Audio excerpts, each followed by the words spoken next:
Hey guys, if y'all remember this one, I just replaced an evaporator coil on it. This is a callback. They said it's been freezing up, and we're about to find out why. Here we go.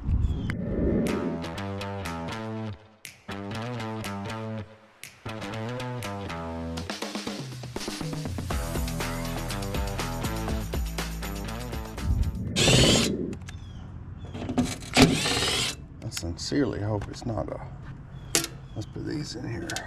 I sincerely hope it's not a leak.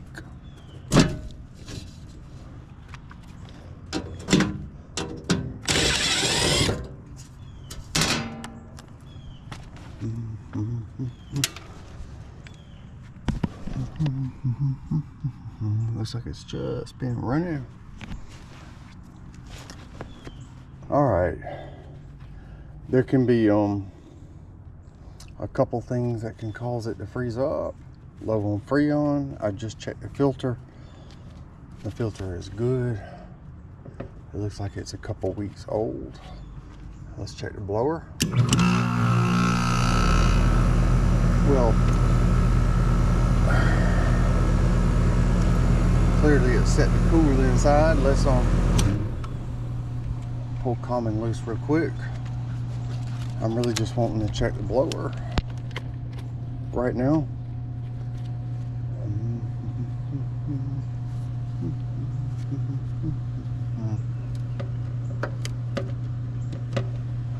Clip on the run right here.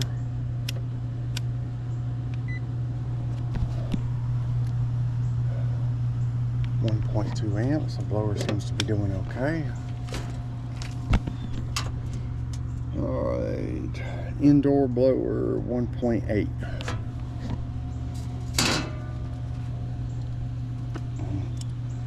Alright, let's turn our contactor back on.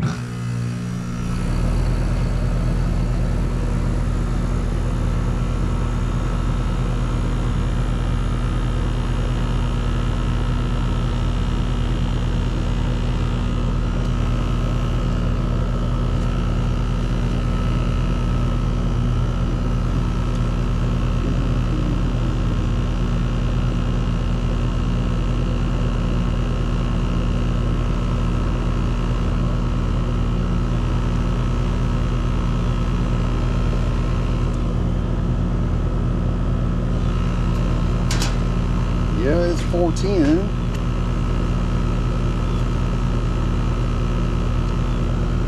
High subcooling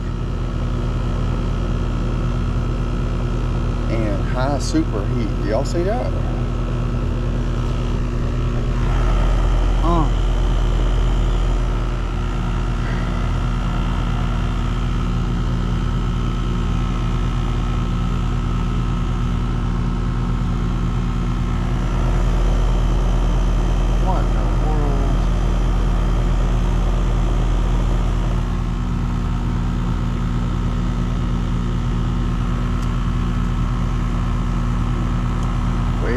I know what I'm going to be doing tomorrow.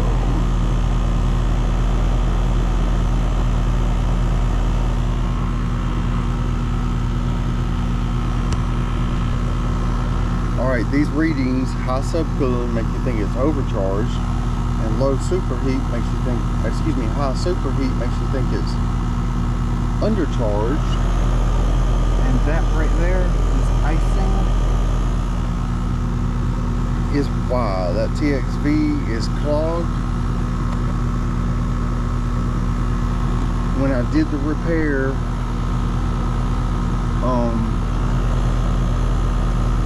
I ran nitrogen, I changed my dryer,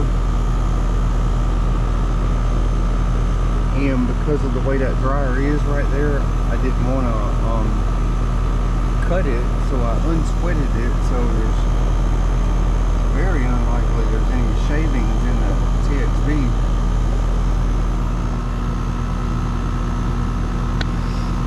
But that is a power head we can replace. Gotta be careful.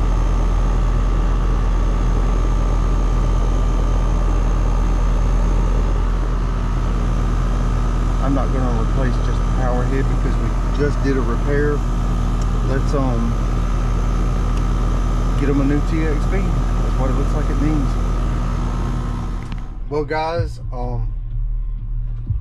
I went ahead and ordered a TXB, but I think I'm going to come back tomorrow when I have more time, and I may remove all the refrigerant and pull a deep vacuum and recharge with virgin refrigerant, because moisture in the system can cause that to happen too. I think I'm gonna try that first, and then if that don't work, I've already got the TXB on the way. It's under warranty, so to be continued. We're gonna turn it back on and try to recover that last little bit.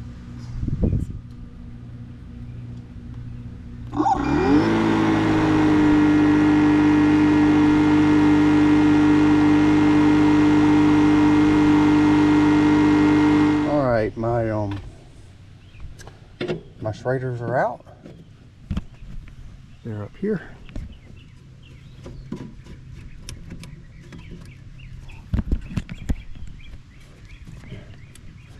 I'm going to use my field piece vacuum. I swear I can almost never find this piece right here, because I don't want to spend a lot of time on this. And that Milwaukee is really nice to have, but it can take a little bit longer, especially if you're not sure you have a tightly sealed system. I'm already down showing microns. I think other people have suggested not to close the ballast until it gets to like 2,500 or 3,000, something like that. I had no reason to argue with them about it, so let's wait just a little bit longer to close that off. Seems like I have been out here forever.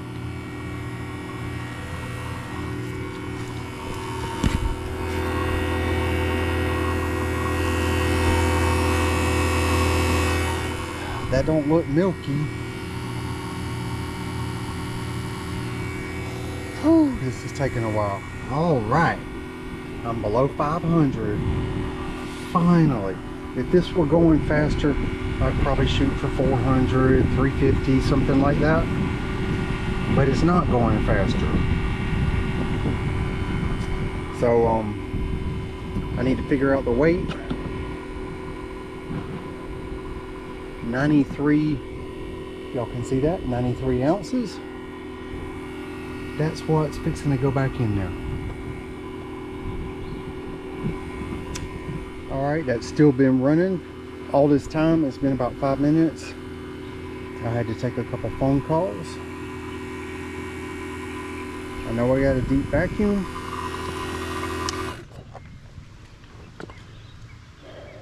I've got refrigerant bled all the way to here and all the way to here.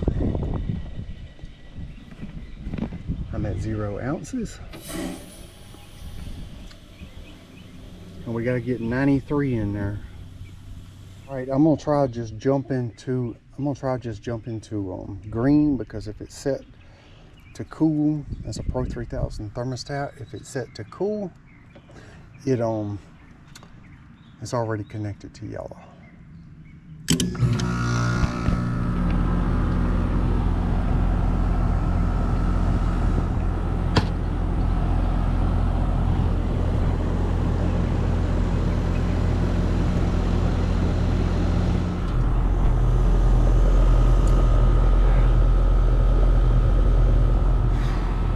Well, I was right, it was a TXB, but I was second guessing myself, thinking I had put some moisture in the system. It's quite an easy repair. It should not take very long. If it weren't for taking so long to pull a vacuum, The whole job could be done about an hour, hour and a half. All right, somebody convinced me that that was not a complete waste of time. I'll be back when I have the TXB. Good morning, guys. It was 45 degrees when I got up this morning. I hope it warms up a little bit, but it was a good excuse to bring out my favorite jacket. We are finally going to replace the TXB for that unit up there. Here we go. All right, I'm gonna try to make this a little bit short. I have already recovered all my Freon and fixing to remove my shredders and put in new dryer and new TXB. Got my nitrogen on braze. Both shredders are out.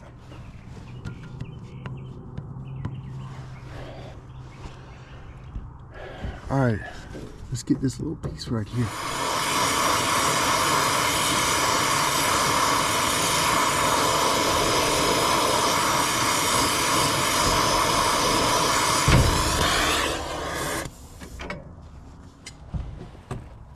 I'm gonna go ahead and replace this little piece right here too. I thought about using one of those extended copper dryers, just cutting it off and putting me a coupling. But I got a regular dryer.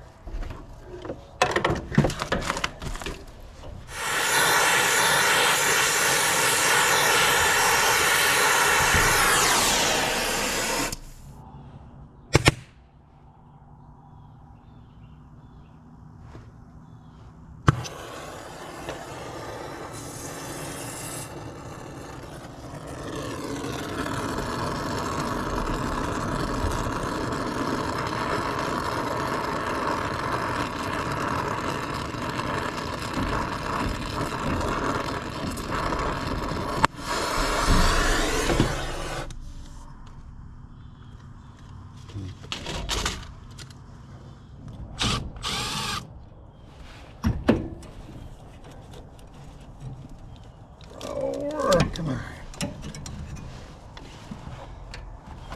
All right, let's see.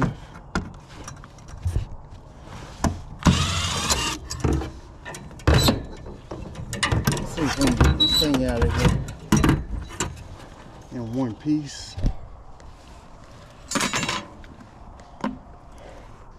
There it is.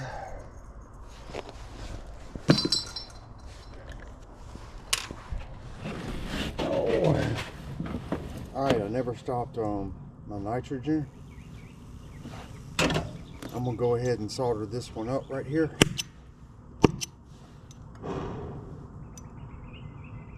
Oh, hold on, I'll turn my gas off. Let's try that again.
Whew. All right, now to focus on those.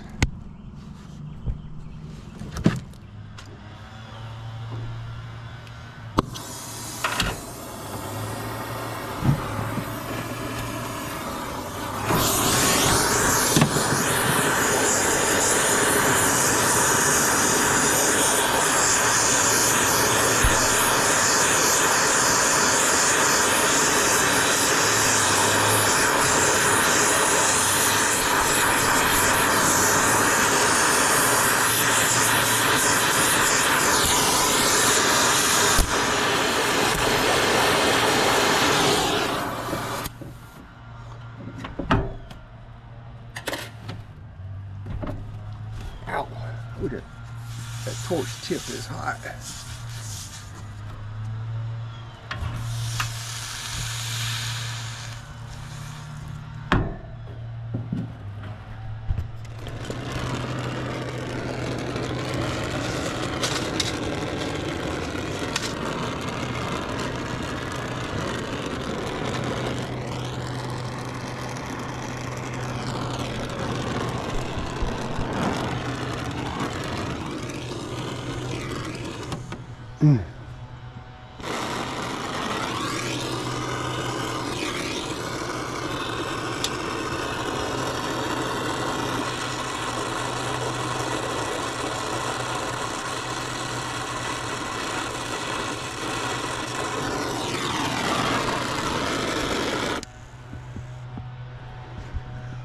Hey, voila. Now we got this one over here and that one over there.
That was a little hard to get to. You know, I probably could have just put all of this together minus that piece right there.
I think we're good. All Alright. We're gonna test tightness and put up some of this like that. I don't ever put that up until I know I'm done with it. Alright, I think let's let it go to 4 minutes. If it stays at 0.2, I'm happy. The last time I pulled a vacuum on this, it took me over an hour. So I brought this up here and I'm gonna do my best to try to pull a vacuum as fast as I can. All right, 0.2.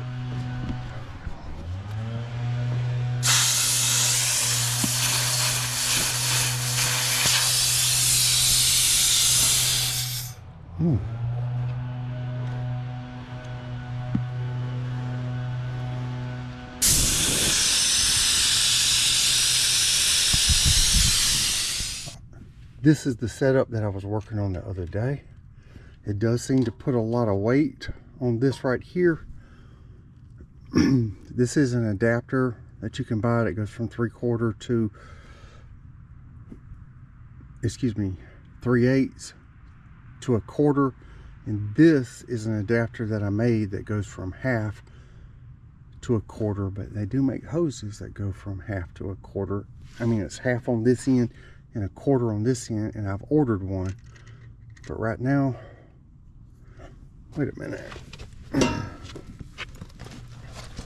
this right here can't be right.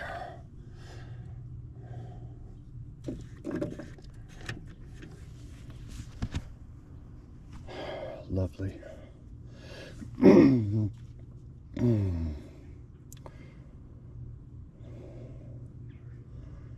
I have gotten some oil on it some kind of way.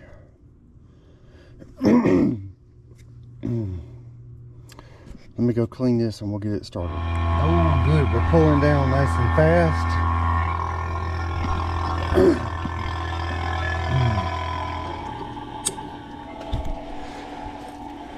All right. Cover the rest of that up a little bit, and I wanted to mention that if you ever have to unplug your your reversing valve, when you plug it up, one second, it's hard for me to get where y'all can see. Be extra careful when you're plugging it up,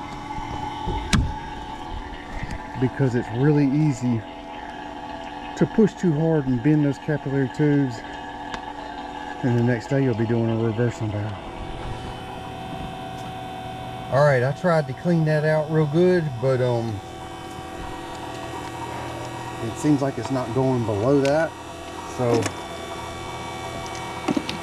turn these off real quick.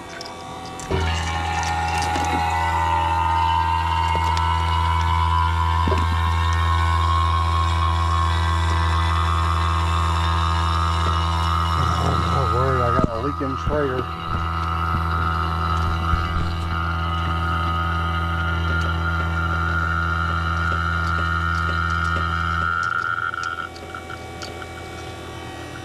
Alright, turn that back on, turn that back on. Let's see what we get down to with that.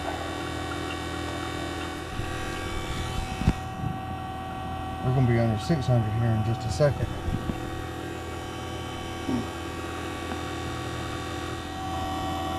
Under 600, 594. I think the reason that I had to pull a vacuum so long last time is because of this. I've tried multiple times to clean this thing out good, and I'm not real sure what I need to do to try to remedy that situation. Well, I got this up here right on the vacuum pump, and it's reading a deep vacuum. I did have to shut it off to do that, but as you see, I'm down to about 440. I got some time, so I'm gonna let it run a little longer. It's been 2 or 3 minutes. Already got that one disconnected.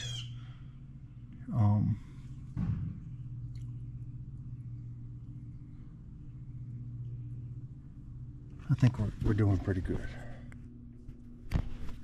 All right, now if I remember right, it's 93 ounces. I was just out here the other day. 93 ounces right there. You know, I lost these. Oh my word, I can't reach it.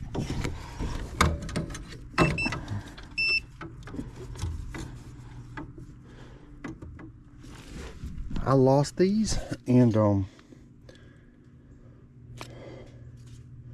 on. I replaced them, and then I found them. So wireless. I'm gonna pair them with my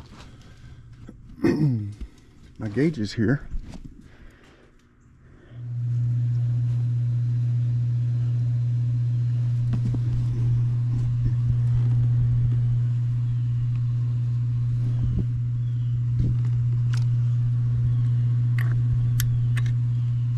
Oh, no wonder.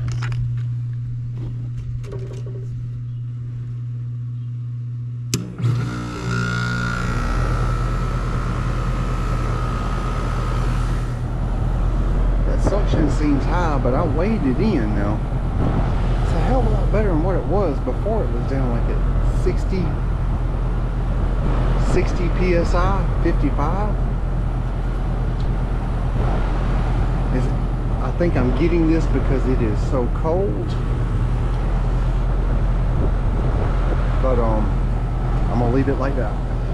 All right, now we're running it in heat. I'm in the middle of putting my shraders back in.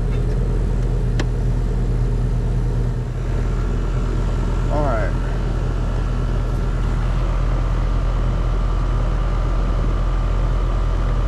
Looking really good. I'm happy with that repair. These people aren't going to run the heat when it's this temperature. They kind of like it cool inside. But this repair is done. Well guys, I finished that job this morning, and I thought I would add a little footnote here at the end. You may ask, how do you charge a customer for something like that? And I didn't charge them anything. That could have been perceived as my fault, and maybe it was. But so I did that for nothing. So I've just got labor and that Freon in it. And I would also add that as a business owner, this isn't how most Christians would act. You do something nice, you might keep it to yourself and don't tell them about it. That's between you and God. But or if that's how you believe. But as a business owner, if you do something nice like that for somebody, no charge, no labor, no nothing, you tell them you did it.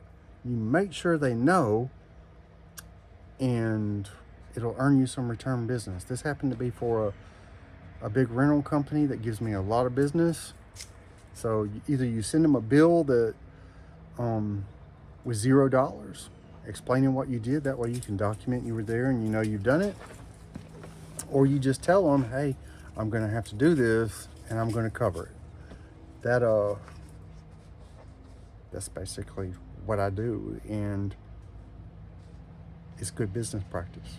It works. Thanks for watching, guys, and I'll catch you on the next one.